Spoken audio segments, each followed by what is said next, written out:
So in today's video, I want to talk about the DJI AVATA. It's been some time since I talked about this drone, and in today's video, I want to share my long-term review or my long-term experience with this drone and give you my pros and cons over the past 10 months. And if anything has changed or if it is as fun to fly as it was the first time. And also if you should go out and get one if you don't have one already. Now first, let's talk about quality. One of the reasons I've been sticking to the AVATA for so long and haven't really considered a custom FPV is that I get everything in one drone without needing to add an additional camera on top or spend extra time in post to color correct and match the different clips. Since I mostly fly DJI drones, the Mini 3 Pro, the Mavic 3 Classic, the DJI FPV, and also use the DJI Action 3. All of these are shooting in the Signature LUT, or except for the Mavic 3 Classic, but that has D-Log M, which is similar to the Signature LUT. And that means it's going to be easy to color correct the footage simultaneously because everything is shot in the Signature LUT. And as long as the footage is properly exposed on all devices, it's going to be really easy to color correct and grade with my Signature LUTs. But the overall image quality coming from this is something that I really like. And even the normal color profile, I mean, if I don't want to, add any corrections or anything in post, I can just use the normal color profile and throw my Signature LUTs on top of that if I want to do that, or if I just want to keep it subtle, and it looks amazing. And also adding some additional sharpening in post will help enhance the image and make it look even better. So I really love the image quality coming from the AVATA, and that's, like I said, one of the reasons that I'm sticking to this drone.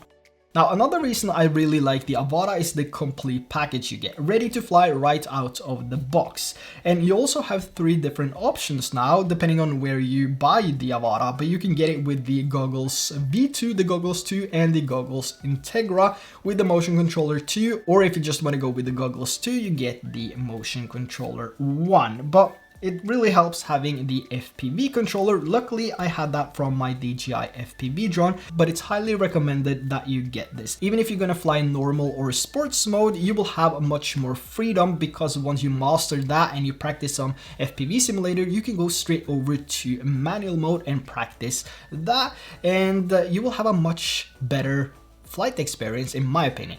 But like I said, you get the whole package, so you have different options to choose from, and you can also buy the different things later. So you can start with the motion controller, and you can then later buy different goggles if you got the V2 goggles, and you can upgrade to the Integra goggles and then later the FPV controller. But just having the option to choose between different things. I mean, if you have the goggles and a controller already, you can just buy the AVATA. And this is something that I really like. And we also seen that with different drones like the Mavic 3 Classic, Air 2S, and Mini 3 Pro. We can now use one controller with all of those drones, which is amazing. And that you can just take it out of the box and just plug it into the charger, charge up the batteries, and then plug and play, update the firmware if you need to do that, and then you're ready to fly. So really simple and really easy. And I really prefer that over something that I have to build, like a custom FPV. You do get the bind and fly FPVs, but the fact that you get everything in the box, and the only thing you have to do is to charge the battery,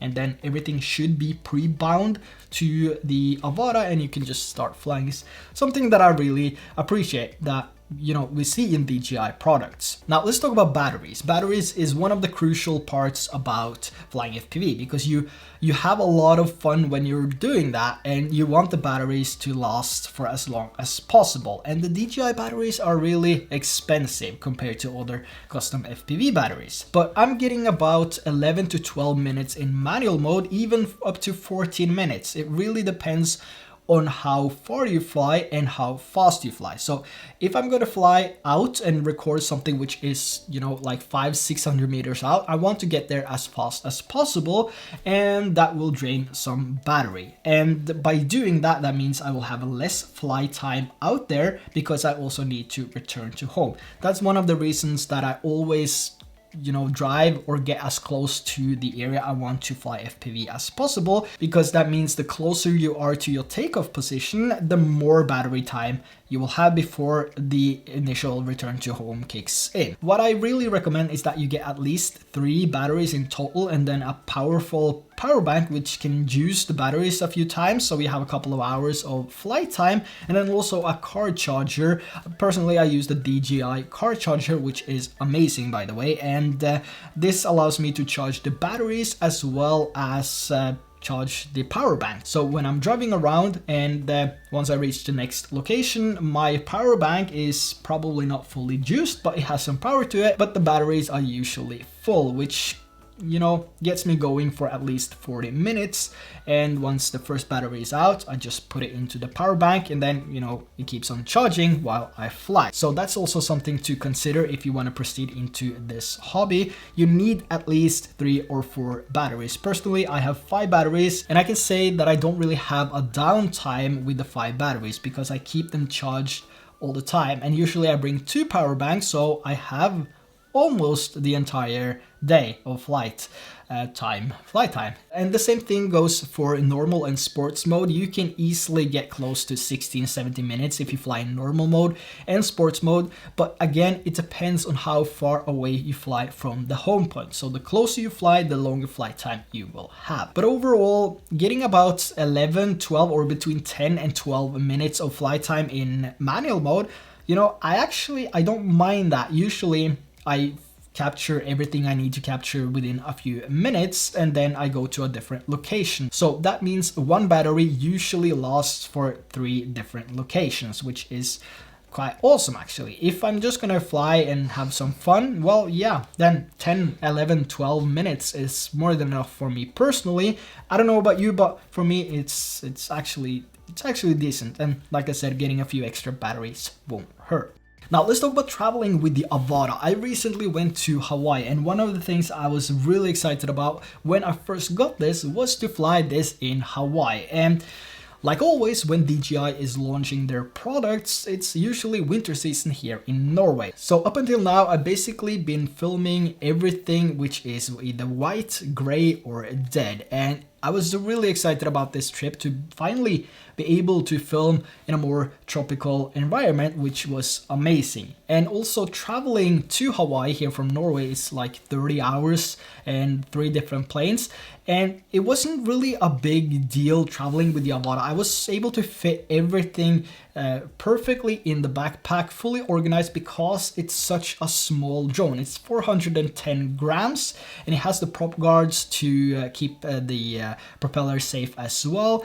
And the goggles are small, the goggles too, which I use, and also the batteries are fairly small, and the charging hub is small as well. So because of the small form factor of the entire combo, it was really easy to travel to Hawaii with and around the island. So it was really convenient compared to the DJI FPV drone, which I took last time, which I don't have anymore because that was my sacrifice to the island, I guess. So rest in peace. But I still have the goggles V2 though, which I've been using with the AVATA a lot as well. But I must say now, when we were in Hawaii, I did prefer the goggles too. They were fogging a little bit, but you know what I saw in the goggles was much better and gave me a much better experience than the goggles V2. So yeah, in the previous video I said I would probably fly with the goggles V2 over the goggles 2. I changed my mind. I'm gonna fly with the goggles 2 because, you know, this is what I mostly use my drones for when I'm out traveling, and I have to consider that. So the goggles 2 gave me the best experience, so that's definitely what I'm gonna stick to. And I don't really fly that far away either. 600-700 meters tops, which gives me a pretty nice stable feed. So yeah, traveling with the AVATA is super convenient, and it's highly recommended as a travel drone. Now, since I was in the US, in Hawaii, how was it actually to fly the AVATA in the US compared to Europe? I mean, my AVATA is a CE model, which is a European model. It's basically a downgraded AVATA. Yeah. Well, I didn't see much changes to the flight experience, but what I did notice was the remote ID crap. You know, I really feel for you guys in the US having to connect your phone to to the goggles in order to fly the Avata. And for me, here in Norway, we don't have that yet. It will probably come in September, October this year. I don't know if it's going to change or if it's going to be delayed or if it's going to come faster. But anyway, this was a huge problem for me because when I was out hiking, the first 4 days, we hiked 6 hikes or something, and what that meant was that the lightning port on my phone got filled with crap and dirt and sand and all of that. So I basically had a hard time connecting my phone to the goggles, and at times when I got the connection right before I took off, it kicked out, and one time mid-air it kicked out as well. Luckily I was at the beach and could easily, you know, try to plug it in or land the Avata, but this is a huge problem for me. That means I need to clean this and make sure that this is properly cleaned, or I need to buy a separate phone just to connect my phone to the goggles in order to fly the Avata, which is horrific. I'm actually reconsidering the Avata because of that. It's not DJI's fault, but this is going to be a huge problem for me in the future because this is usually on every single phone I have. This has broken down and I have to, you know, wirelessly charge it. But yeah, that's one of the reasons I am actually considering a custom FPV. So if you know any awesome custom FPVs, it doesn't have to be a Cinewhoop, but which is ready to fly, or bind and fly, I think they're called. Let me know down in the comments below. I'm seriously considering getting into custom FPV just because of this. Let me know your thoughts on remote ID in the comments below. Is it something you're fine with, or would you prefer to be without? Or, you know, is this the reason that you're gonna change away from the Avata, or is this the reason that you're not getting the Avata? Let me know down in the comments below. Now, despite the remote ID crap which I experienced in Hawaii, I really had a good time when I was actually able to fly the Avata. But there was one issue as well, which was the wind. Usually the wind speed was above 12 meters a second and the gusts were like 30-35 meters a second, so it was a little bit tricky to fly the Avata at times. But overall the wind wasn't really a big issue, especially when I was flying in manual mode. I tried sports mode a few times, but flying in sports mode I always had to correct and level out the Avata because it was, you know, flipped to either side because of the wind. In general, the windy conditions in Hawaii, even the gusts up to like 30 plus meters a second, didn't really impact my flight experience with the Avata. But what I did experience was that it was really slow when I tried to fly back home because of the wind pushing it back. But other than that, I don't see any wind issues with the Avata. The only thing was when I was flying home. So make sure if you're flying in windy conditions that you save some battery for the return to home, and then, like I said earlier, just fly as close to your takeoff position as possible. This will be safer and you will also have a much longer flight time. So yeah, wind, I didn't see any issues. In case you wanted to know that, I didn't see any issues with the Avata at all. Now, as for durability, there's not much that has changed to the Avata. It's still the same durable drone, and I was expecting to talk a little bit more about durability and how sturdy this drone actually is. But I haven't been crashing the Avata in a couple of months, which is an improvement, so I have nothing to report. But it is awesome and it can really take a hit. So I will leave a few videos down in the description below so you can see how this, or how much this can actually handle and what happens when you hit something. So a few videos down in the description below if you want to take a look.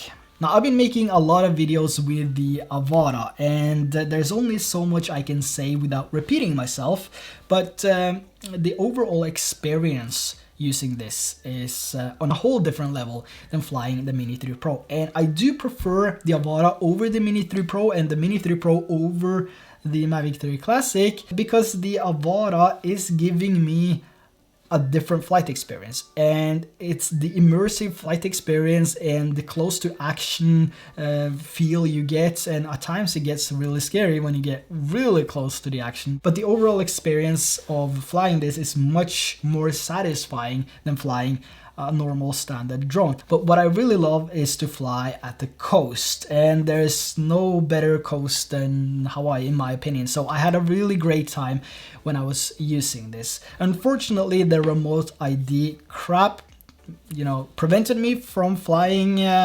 actually a lot. I put some limitations to how much I could fly the Avata, because it was a fine balance there between how much time should I spend trying to make this connection work. So that was basically the biggest limitation for this trip, and I wasn't able to fly as much as I wanted because I had other things to prioritize as well. So that's the downside with remote ID, and yeah, it's bad. It's really bad. Now, the big question is, should you buy the Avata if you don't have it already? Despite the remote ID, which forces you to connect the phone to the goggles in order to fly the Avata, especially in the US. I don't know if any other countries have it yet. If there's any other countries that you know of, let me know down in the comment section below. But the question is, should you get it for the complete flight experience that you get? Well, in my opinion, if you don't mind connecting your phone to the goggles in order to fly the Avata, I would say yes. I would prefer to fly the Avata over the Mini 3 Pro. And if you've been here on this channel for some while, you know that the Mini 3 Pro is my all-time favorite drone. But I would fly the Avata over the Mini 3 Pro any day. The only thing, or the only downside, is that it screams. It screams at you. When you take off, it screams. When it goes through the air, it screams. So that's a bummer. It's extremely loud compared to the stealthy Mini 3 Pro. But there's two different drones. But like I said, I would prefer to fly the Avata every day over the Mini 3 Pro because it's a different experience. You get a kick every single time you fly it, and you're gonna have so much fun. So if you don't mind connecting your phone in order to fly the Avata, then yeah, it's definitely worth looking into. But if you do mind connecting your phone in order to fly this drone, which we might see here in Europe this year actually, I think September, October, it might come, correct me if I'm wrong, but if you know the exact date of this, let me know down in the comments below. But if you do mind, maybe you should hold off, maybe you should get a custom FPV instead, maybe that would be the better option.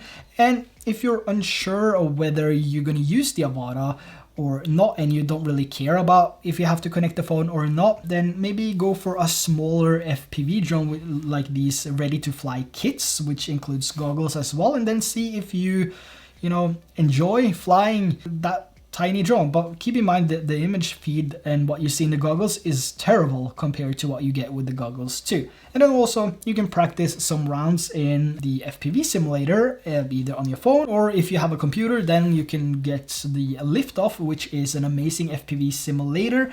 But despite all that, personally, I would recommend the Avata, even if you have to connect your phone or not. You can get a mount which puts it on top of your controller, and then you can just plug in the cable and you're good to go. But personally, if this comes to Europe and I see it here in Norway that I have to connect my phone to the Avata or to the goggles in order to fly the Avata, I'm going custom FPV. Yeah. So if you know any custom FPVs that is recommended, BNF or bind and fly, then let me know down in the comments below. So there you have my long-term experience using the Avata for 10 months. Let me know in the comments below, are you considering getting the Avata? Are you gonna hold off because of the remote ID? Or do you have it already? Let me know in the comments below. And with that said, thanks for watching. Make sure to hit that subscribe button and also tap that notification bell if you haven't already. And I will see you in the next video.